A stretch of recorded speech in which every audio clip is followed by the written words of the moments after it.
Halo, Assalamualaikum warahmatullahi wabarakatuh. Selamat siang, teman-teman semua. Hari ini saya kedatangan tamu istimewa, sahabat saya, senior saya yang luar biasa, Mas Yudhistira Mas Ardi. Halo Mas, apa kabarnya? Alhamdulillah, Teh Rini. Assalamualaikum warahmatullahi wabarakatuh. Eh, baik, baik, baik. Kabar baik ya? Terima kasih sudah diundang. Ya, sama-sama. Sama-sama. Hmm. Yang jelas sih kalau saya tahu nama Yudhistira Mas Ardi, maka saya mengingat sebuah novel waktu zaman SMA saya dulu. Saya baca Arjuna Mencari Cinta.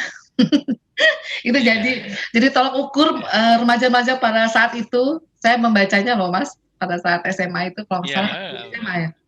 Ya, jadi kalau kita yes, yes. tahu mungkin zaman-zamannya sama dengan saya saat itu pasti tahu Arjuna Mencari Cinta, begitu ya. Oke.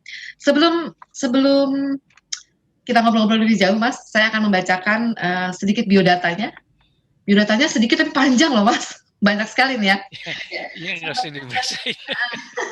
Biar teman-teman semua tahu bahwa siapa Yudhistira Mas Ardi. Oke. Oke, Uh, Yudhistira Mas Ardi, nama lengkapnya Yudhistira Ardi Nugraha Mulyana Mas Ardi. Saudara kembarnya Norka Mas Ardi. Lahir di Subang 28 Februari 1954. Ulang tahunnya beda seminggu sama saya, Mas. ya. Ulang tahunnya beda seminggu sama saya nih. Teh Oke. Rini duluan. Oke. Saya duluan 21 ya. Baik, karya-karyanya sejak tahun 1977. Arjuna Mencari Cinta. Kemudian Arjuna Mencari Cinta Part 2 tahun 1981. Arjuna Wiwaha 1984. Cetak ulang terus ya, Mas? Wiwaha. Wiwaha. Oh ya.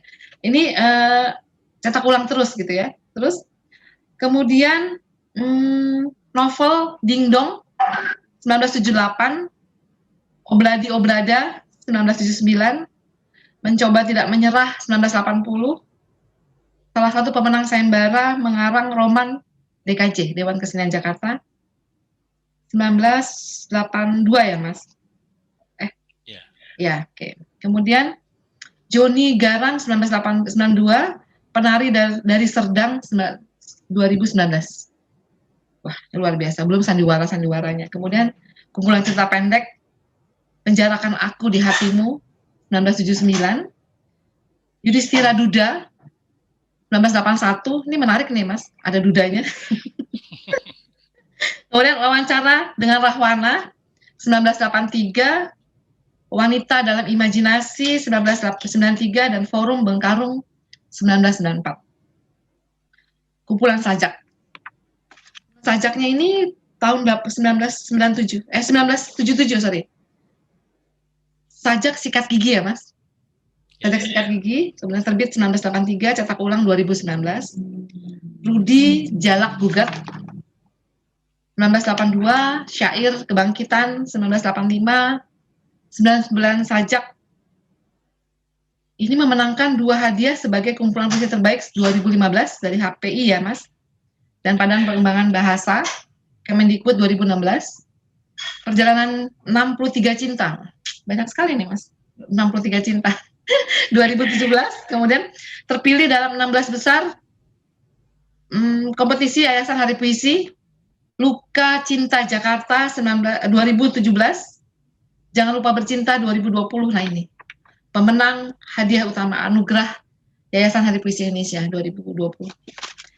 Luar biasa Mas. Aduh, saya kalau dibacanya ini bisa 2 jam loh, masih banyak banget nih. yang jelas saya adalah salah satu idola semenjak saya membaca novel Arjuna Mencari Cintanya Mas Yudhis gitu.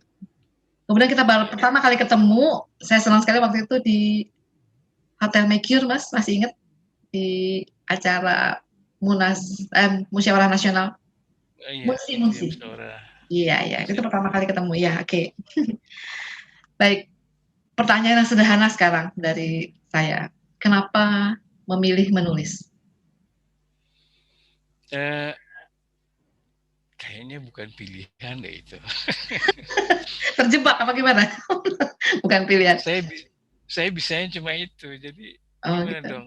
Saya cuma bisa nulis, jadi nggak, saya kalau boleh milih, saya milih jadi direktur apa gitu, jadi pengusaha kapal apa gitu ya. Oh gitu ya. Saya cuma Atau menulis oh, ya. iya. Akhirnya dijalani saja, sebab itu kemudian menjadi apa? Menjadi bagian dari hidup saya. Jadi saya belajar membaca, terus belajar menulis, kemudian ya kemudian cari nafkah dari situ. Jadi ya menulislah terus gitu Ya. sampai sekarang. Dan luar biasanya Mas Yudi sudah menulis dalam rentang waktu yang panjang gitu Mas. Dari Iya, mulai alhamdulillah. 1977 saya masih SD waktu itu Mas. Masih kecil waktu itu. Tapi saya sudah mengenal Mas Yudi lewat Arjuna Mencari Cinta itu. Iya. Eh, Sebetulnya saya ingin sekali mewawancari Mas Yudi sebelum pengumuman itu Mas. Tapi ternyata memang Eh, jalannya saya harus ketemu setelah Mas Yudi dinobatkan sebagai pemenang utama. iya. Ya, baik. Kalau boleh memilih, Mas Yudis lebih memilih puisi atau novel? Eh, susah juga, itu juga bukan bukan pilihan. Atau tiga deh, Karena cerpen, ya, puisi, atau novel gitu, tiga.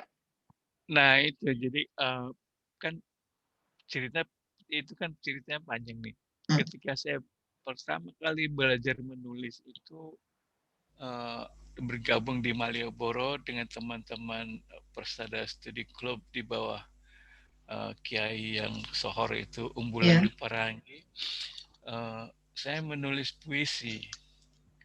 Eh, saya menulis puisi, terus kemudian karena saya juga akan menjadikan atau saya merasa bahwa saya harus menjadikan menulis sebagai bagian dari hidup saya, jadi untuk juga mencari nafkah, mengembangkan diri. Jadi saya setelah menulis puisi, saya, kalau puisi kan zaman itu ya, Terini Hmm, iya. mengalami zaman itu, puisi itu honorariumnya diukur berdasarkan sentimeter kolom kayak iklan Oh, zaman dulu. ya. Jadi makin makin pendek itu makin murah. Jadi kalau mau honor agak banyak kan itu harus nulis yang panjang gitu kan, Hmm, ada 50 baris gitu. hmm, Nah itu, jadi itu yang pertama. Yang kedua juga, kalau saya hanya menulis puisi pasti saya nggak bisa makan gitu kan. Karena hmm, tadi pertimbangan honorarium berdasarkan milimeter kolom di koran itu kan. Jadi saya juga harus bisa menulis yang lain. Saya harus bisa menulis cerita pendek, harus bisa menulis esai, menulis. Akhirnya itu yang kemudian dikembangkan. Jadi akhirnya ditanamkan kepada diri saya bahwa saya harus bisa menulis apa saja yang orang lain bisa tulis. ya. Kalau orang lain bisa nulis itu, kenapa saya nggak bisa? Jadi itu menjadi tantangan. Jadi saya pun mencoba menulis segala macam bentuk itu. Dan akhirnya kemudian memang di ujung itu kan saya bermuara kepada pekerjaan jurnalistik ya. Saya jadi wartawan, juga menulis dan seterusnya. Jadi, nah ketika ketika saya lulus, saya menulis dari SD kelas 6 saya sudah belajar mengarang karena guru saya luar biasa. Di SD itu namanya Pak Bibing ya. Saya SD di Subang. Itu luar biasa, selalu memberikan apa, tugas menulis mengarang. Oh ya. Mengarang. Saya ingat mengarang temanya ambil salah satu peribahasa, harimau mati meninggalkan belang.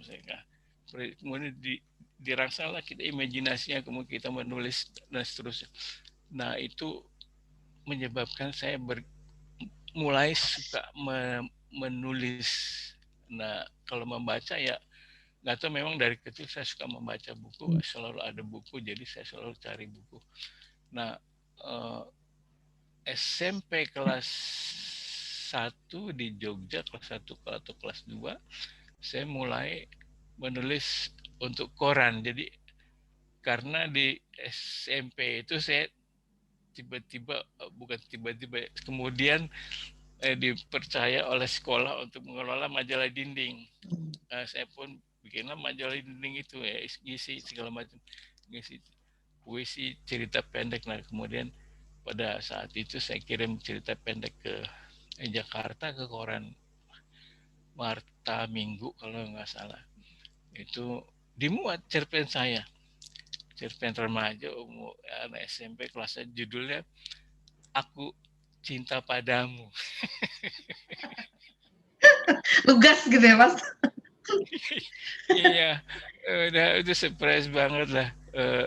Jadi itu membakar semangat bahwa saya ternyata bisa gitu kan menulis, bikin cerita pendek, dan terus kemudian bikin puisi, dan seterusnya saya menulis.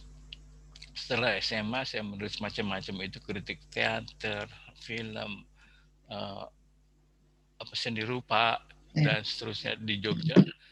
Saya tuju.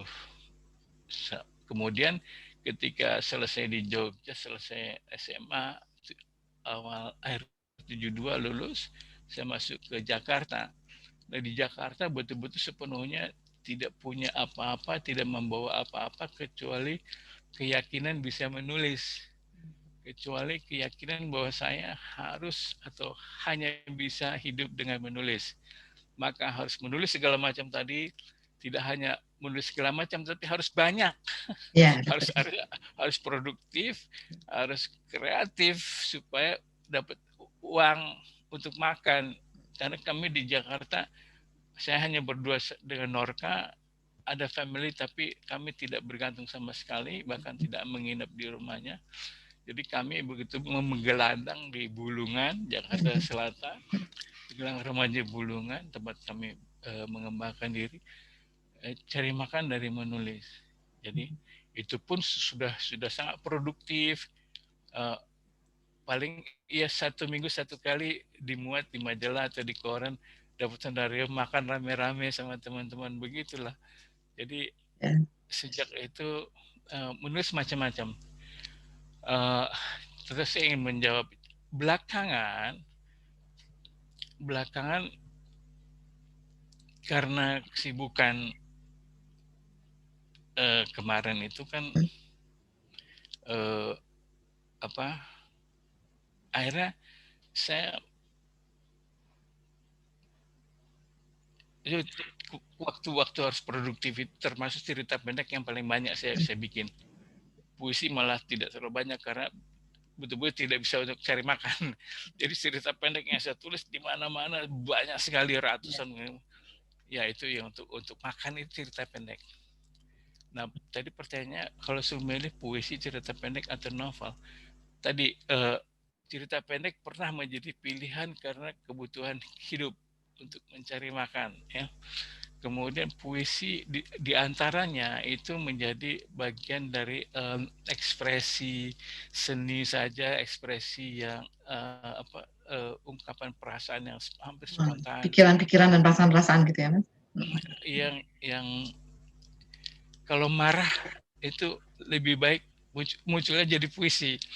Apalagi zaman itu, jam Orde Baru itu kok selalu marah kepada penguasa yang Ya. menindas itu kan, selalu marah, jadi itu jadi puisi asik itu, Ya. bacain itu rame-rame sampai begini. Tapi itu Iya, perjalanan luar biasa ya Mas, panjang gitu, perjalanan iya, panjang. banyak Oke. sekali. Okay. Mas, boleh dong saya minta Mas Yudis baca puisinya yang menang kemarin salah satu aja. Oh ya, uh, yang pendek-pendek aja ya. Ya, ya. Salah satu uh, uh, bagian dari eksperimen. Saya kalau menulis puisi itu memang lebih asik kalau menjadi juga selain media ekspresi, juga media untuk eksperimen bentuk apa namanya dan seterusnya, bentuk dan isi, format, apa diksi dan sebagainya itu. Jadi saya cukup banyak di sini sajak-sajak pendek, 2 kalimat, 2 baris. Dan bagian yang pertama ini saling berhubungan, seakan-akan Satu sama lain ya. dialog, tanya jawab nih, misalnya saya bacakan ya. Malam, Apakah malam merindukan awan? Awan. Sanggupkah awan melupakan hujan? Hujan. Apa yang dirindukan hujan jika gunung memilih kabut dan laut memilih surut? Siang. Apa yang disembunyikan siang jika bayang-bayang menghilang? Bayang. Apa yang hendak dikatakan bayang-bayang jika cahaya tak mau bilang? Cahaya. Apakah cahaya takut kepada gelap ketika benda-benda sembunyi? Ya. Ya, nggak biasa. Oh, ya, makasih. Saya merinding loh Mas. Itu artinya yang tadi Mas Yudis bilang, ceritakan pada teman-teman semua jadi tahu bahwa bagaimana pentingnya sebuah proses gitu ya. Terutama pada generasi-generasi muda sekarang yang juga banyak ikut menulis. Belum apa-apa rasanya kalau kita lihat perjuangan Mas Yudis gitu dari sejak tahun-tahun itu di Bulungan gitu ya Mas. Ya, ya. Semoga ini menginspirasi teman-teman semua bahwa berkarya nggak cuma asal berkarya tapi juga melalui proses-proses panjang gitu. Baik Mas, kalau misalnya sekarang apa sih Mas yang bisa Mas Yudis ceritakan tentang proses kreatif Mas Yudis? Misalnya kalau Mas Yudis lagi pergi kemana langsung jadi tulisan, atau misalnya melalui proses penelitian, misalnya apa yang saya seperti yang saya lakukan pada saya melalui riset-riset. Tapi mungkin Mas Yudis kan kita beda-beda, masing-masing orang pasti punya Ya. proses kreatif yang berbeda gitu. Kalau Mas Yudis apa kira-kira proses kreatif? Ya, yang tadi saya sudah cerita sedikit bahwa kalau saya menulis tadi ada kebutuhan ekspresi, mengungkapkan diri, ada kebutuhan penghidupan. Jadi komersial. Ketika saya menulis harus cari makan, maka saya tema itu harus dicari sebanyak mungkin, sedekat mungkin sehingga bisa kita ungkapkan dengan lebih mudah, lebih cepat. Jadi tema-tema yang dekat itu yang paling didahulukan dan selalu akan menjadi bahan pertama kali untuk kita olah. Itu adalah tema-tema yang paling dekat. Jadi kreativitas selalu muncul dari situ, dipikirkan. Cerita kan di dunia ini sudah ratusan juta mungkin cerita tentang percintaan, kan? Tapi setiap cerita pasti unik. Nah, harus temanya boleh sama. Percintaan itu apa? Pertemuan laki-laki dan perempuan di satu tempat di suatu waktu. Tapi rasanya nggak habis-habis ya Mas. Kalau masalah cinta tuh nggak habis-habis ya. Nggak habis-habis. Jadi temanya itu aja, pasti ketemu, terus berhubungan, terus berlanjut atau berpisah. Tapi kan mungkin sifatnya juga lebih luas ya Mas. Cinta itu kan sebenarnya luas juga kan. Universal lah ya. Artinya nggak cuma sekedar dua pasang manusia gitu ya. Tapi yang diceritakan dalam buku Mas Yudis kemarin itu, Jangan Lupa Bercinta, itu bentuk cinta seperti apa Mas? Ya sama aja, cinta manusia lah, cinta yang manusiawi. Jadi kan ini judul ini muncul di tengah pandemi nih, kritis sampai sekarang berlangsung. Kita takut, kita nggak bisa kemana-mana, nggak bisa bebas kemana-mana, terus merasa terancam dalam kematian. Kita berhadapan dengan kematian yang tidak jelas. Mencekam gitu ya, mencekam gitu ya suasana. Tegang terus. Jadi sebenarnya kalau kita semua tegang, ketakutan sama COVID, terus stres sendiri, bisa gila, bisa mati, bisa mati juga. Menurunkan imun juga, menurunkan imun. Iya, betul, menurunkan imunitas. Jadi oke lah, boleh kita tegang, boleh kita waspada, kita jaga protokol kesehatan, tapi jangan lupa bercinta. Ya, betul. Setuju Mas. Supaya kita tetap menjadi manusia. Ya, kita manusia dengan segala kelemahannya, dengan segala daya juangnya, dengan segala kreativitasnya. Kita manusia, jadi jangan kehilangan cinta. Jadi ya udah, jangan lupa bercinta setiap saat dimanapun kan gitu. Jadi itu Artinya gini ya, proses kreatif itu ya, dari Mas Yudi, apa yang terjadi di sekeliling Mas Yudi sendiri, apa ya itu yang diambil, tema itu gitu yang diambil ya. Artinya yang ya dirasakan. Baik. ya jadi ada pengalaman hidup itu menjadi modal utama. Kemudian tadi dari ini bilang riset, ya kita perlu riset.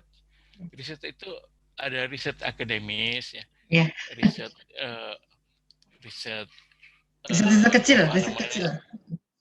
riset kecil, riset besar melalui apa, sekarang dimudahkan kan kita kalau mau menulis tentang apapun cukup googling kan. Mau tidak pernah ke Paris tapi kita bisa googling tentang Paris di YouTube segala Betul. macam, ada jalan. Kita bisa memasukkan tokoh kita ke situ, kita bisa mendeskripsikan tokoh kita di tempat-tempat yang kita belum pernah berkunjung.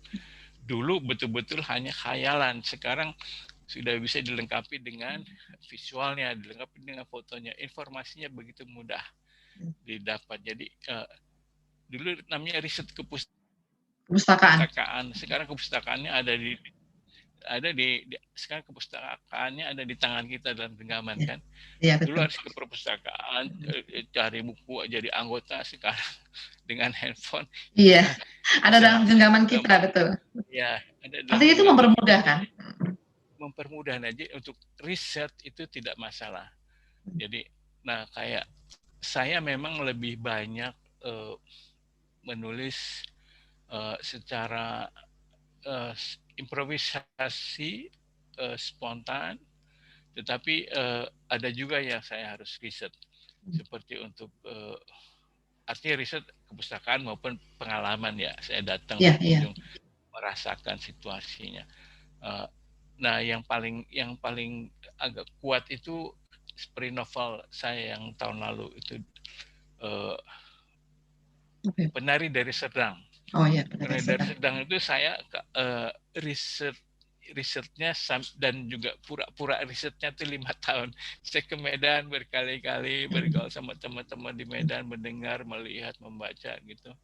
Lama sekali, sudah kumpul bahan, sudah siap tulis, tapi kok kesempatan menulisnya nggak muncul-muncul. Padahal saya kepingin betul menulis novel.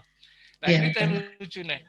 Jadi setelah 10 tahun, saya 10 tahun absen dari kegiatan sastra. Saya menulis puisi 1-2 saja untuk pribadi. Karena 10 tahun itu saya bantu istri saya, Siska, mengembangkan sekolah Oh iya. TK, SD gratis untuk Da'afa, baca tulis al ilmi, metode sentra luar biasa. Metode ini jadi saya mempelajari, saya kemudian ingin menjadi juru bicaranya, ingin juga menyampaikan materi itu dalam bentuk buku. Jadi saya mendalami itu, praktek dan teori, dan kemudian bikin majalah tentang metode sentra, bikin buku tentang metode sentra. Jadi 10 tahun saya fokus di pendidikan anak usia dini bersama istri saya. Nah setelah umur 60, setelah umur 60 2015 ya saya menulis Ya. kumpulan Penari puisi Serdang ya 19 sajak. 2019. 19 sajak bukan.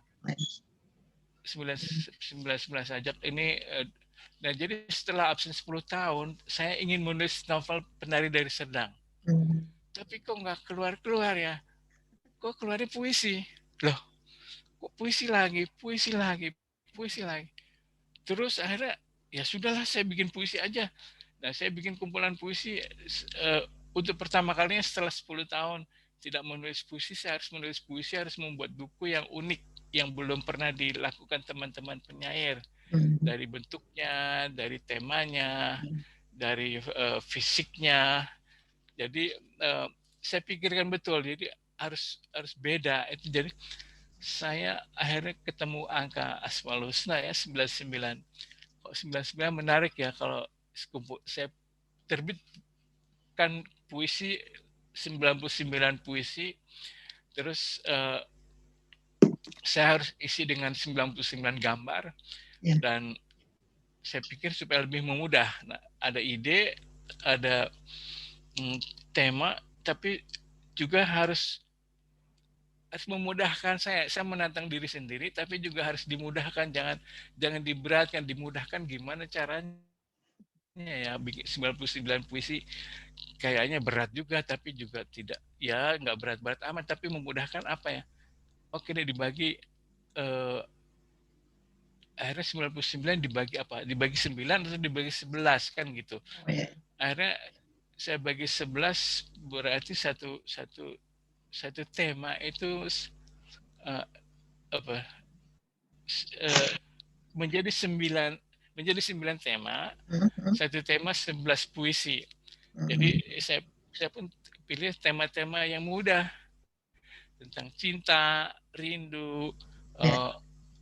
sawah dan seterusnya, sehingga memudahkan. Akhirnya kumpulah 99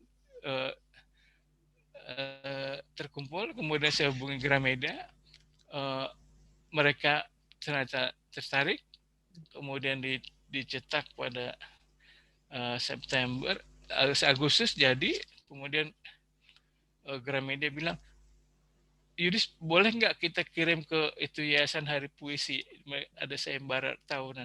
Oh kirim aja, saya bilang. Oh, yang 2015 itu ya, Mas ya? Ya, Ya. kirim aja katanya. Aku bilang ya kirim aja lah, sambil juga kan udah lama nggak nulis. Ini mau ikut sayembara bertarung sama anak-anak muda itu kan. Oke berani aja lah kan. Siapa takut kan itu. Alhamdulillah September masuk, terus Menang. diumumkan September menang juara pertama. Terus dapat penghargaan juga dari pengembangan bahasa ya, Kemendikbud 2016. Iya, jadi selain juara buku utama di HPI, juga tahun berikutnya dapat juga hadiah buku terbaik di Badan Kemendikbud. Bahasa. Jadi ini dapat 2 hadiah. Yang satu karena dibagi 2 sebagai juara kembar, yang di HPI bersama Sony Farid Maulana yang Ya. juara 1 tapi kembar. Jadi hadiahnya dibagi 25 juta, 25 juta. Terus dapat dari Badan Bahasa 25 juta, 25 juta juga. Udah deh, saya langsung ke Korea sama keluarga, sama anak istri, jalan-jalan dapat hadiah. 10 tahun tidak menulis, begitu menulis juara, kan keren. Itu keren luar biasa.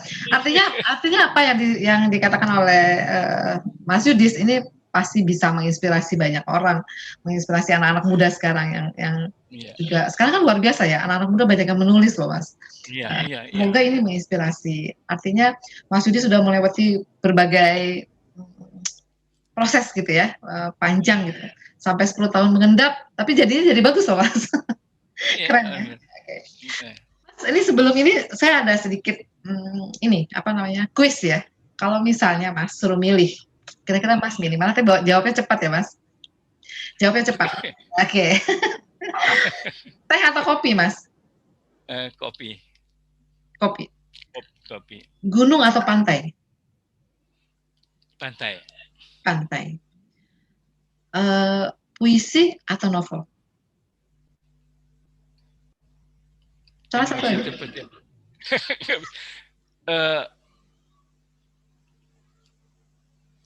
Ini nggak bisa cepet teh. Saya jawabnya karena harus cepet lah. Iya, harus cepet gimana ya? Puisi atau novel? Novel. Novel, oke. Nonton film atau baca buku? Baca buku. Baca buku, oke. Thank you.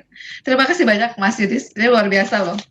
Saya banyak belajar. Satu lagi yang paling membuat saya